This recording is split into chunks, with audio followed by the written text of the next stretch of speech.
Hi YouTubers, welcome back to my channel. Today we're going to talk about what does it take to become a gem cutter and what is the requirements. Some people ask me how long does one have to study and what are the tuition that one's supposed to get to become a gem cutter. So I'm going to talk about my personal experience, the way I became a gem cutter, in a way that you can confront yourself and you can have an idea about what kind of background you need or what kind of knowledge do you need. I wasn't born a gem cutter, obviously, and I've been at the school. I came out from a high school, and the story goes that I couldn't find the job, so I became actually a pizzaman, professional pizzaman, and I still am.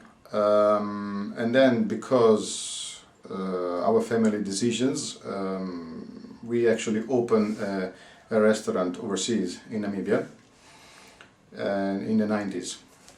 And working in the restaurant, the thing is that a restaurant is like an harbor, more or less. Any kind of people come in and you can talk to, you get exposed to many different people, and especially in a place like Namibia, it's full of minerals and resources. I actually had a chance to talk to many miners and also gem cutters. One of which became our friends, a family friend, which was involved in the mining in Namibia, so for tourmalines and barrels. And he wanted to establish a gem cutting facility. At that time I didn't know anything about stones at all. I knew that stones were rocks and that's it. So he wanted to open a little cutting works, but he had the machineries, but he didn't have the space in his garage. So he asked to my family to host his machines in our garage in the future to see if it was possible to start up a relationship like that and he could open this cuttery. For this purpose he invited, or in any case, this guy came down. It was an old chap from Canada.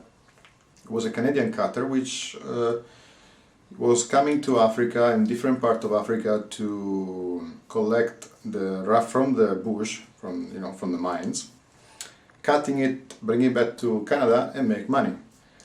So during this occasion, the guy actually asked us to host him in our garage to perform these cuts and to see these stones which coming out from the mines. So we did, and this Canadian cutter remained in Namibia for a week or so, and he was going with this friend of ours in the mines in the bush to select stones and bring them back at home to cut them. And this Canadian cutter actually was going around the world with a faceter in his luggage, and he set it up in our garage. And on the free time that I had, I was like curious about what he was doing, and so I started sitting next to him and asking questions and see what he was doing with the faceter, and I got hooked up. And within this week, this guy allowed me to explain to me some things about gem cutting. Unfortunately, I don't remember anymore the name because actually passed a lot of time, and I wish actually it was possible for me to meet him again or to thank him personally, because his help pushed me towards the direction I was not even knowing before. So he introduced me to the gem cutting through the faceter, and eventually I was looking at him working and doing questions, and I got hooked into the work, and so he allowed me actually to use the machine for a stone. When I did the first stone with him, with his indications, it was a round cut. I think I performed it on a citrine or something like that. And I like to do it very much. I enjoy doing it, and I enjoy the results, and I was proud of what I was doing. So I was very happy about it. But in any case, I had the job of a pizzaman, so it didn't matter. the problem is also that even I wanted to do that thing, to introduce myself to that thing as a hobby, but at that time I didn't have money to buy the machine, which was very expensive, and it is still expensive. So yeah, so that week passed and the guy went away, and I remained with the pizza job, and that's it. After a couple of years that we moved down, we closed the restaurant and we moved down to South Africa. We started having trade and to import stuff made from Italy. So jewelry in 18 carats, 9 carats, and producing jewelry, producing in Italy, brought it down to South Africa to sell it to jewelers and to retailers. So after a while I actually got enough money to buy me the machine, and I bought my first faceter. It was 2001. So from there on, I had this tuition of the Canadian cutter for a week, but I got me a couple of books about gem cutting, and then from there I also download from internet some schematics, and faceton comes also with a book about cutting to explain to you how to do the things. So it actually, I didn't have actually any other teaching except that week with that Canadian guy, and most of the experience and the knowledge that I acquired is because of personal research. So I started as a hobby in 2001, and after a few months, like 2 or 3 months, I was able to be to offer a kind of service to people. So let's say that what does it take is you need probably 1 or 2 weeks. I mean, if you have a tuition for a month, is even better. I mean, it spares you a lot of studying and reading and struggling, because there are some tips that you figure out while doing the work yourself. But if you would think about what is required for you to become a gem cutter, it's not a big studying or a big academic background. As long as you know how to read and write, I think even if you don't know how to read and write, you still can be taught to illiterate people, because it's a practical job. Of course, you need to read, to be able to read the schematics, but those ones can also be taught by memory. All right, as long as you, in any case, I would say, the least you could do is to know how to read and write, and to have passion for gems and stones and rocks, and to be interested in that thing, and to have a good, probably a good hands into work. I always like to use my hands, and once you got the drive and the interest, then you have fun researching, so you grow up with it, and all the rest is just practice. Practice makes perfect.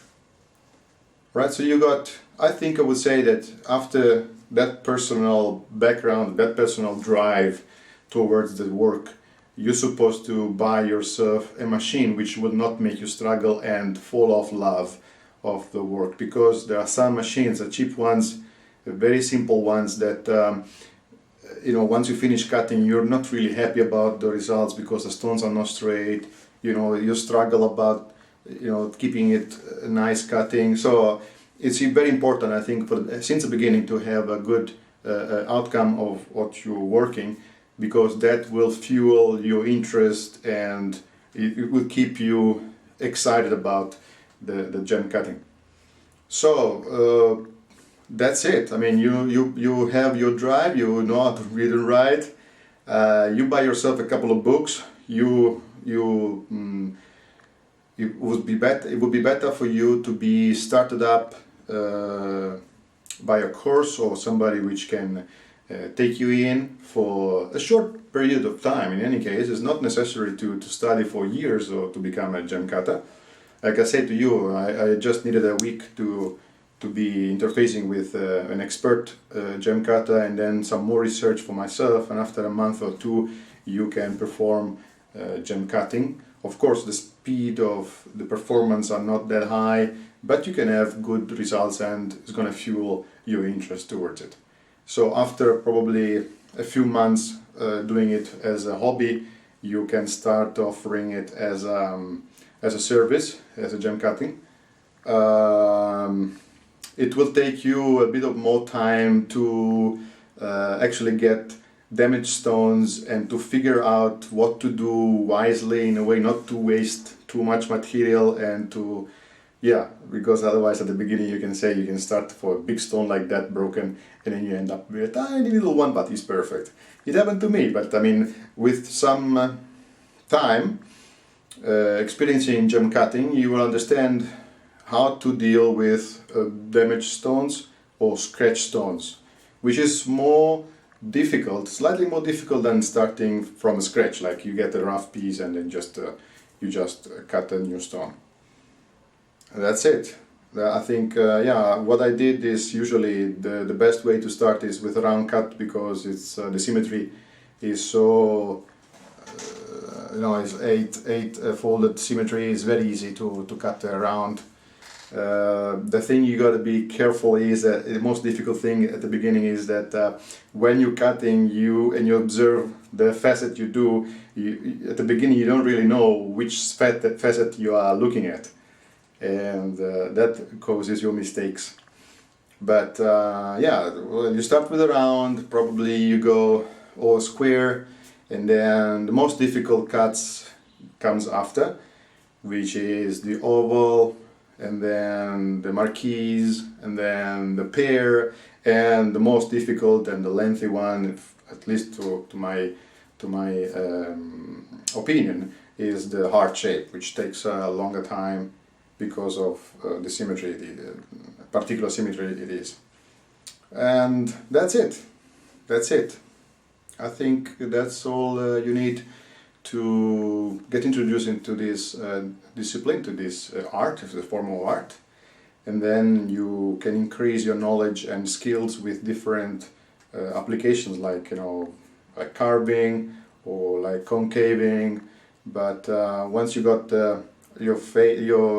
your fuel within, that your passion for the subject, everything is easy. Everything will come out easy. You got different recipes to polish stones. Many different gem cutters, they prefer different ways of polishing stones, or cutting and pre-polishing. And you will actually, starting and doing your own experience, you will start up with the techniques being taught to you, but eventually with your experience you will explore new ways, even unconventional ways, and find your own. Because everybody actually at the end does. Everybody uses its own way and his own methods. Okay, that's it for today. I hope to be helpful for whoever would like to start up this activity, this hobby, this beautiful job. And yeah, whatever you want to ask me about this topic, and for any questions, you are free to comment and ask me. I'll be glad to answer to you, and God bless you, and see you next time. Thanks a lot, guys.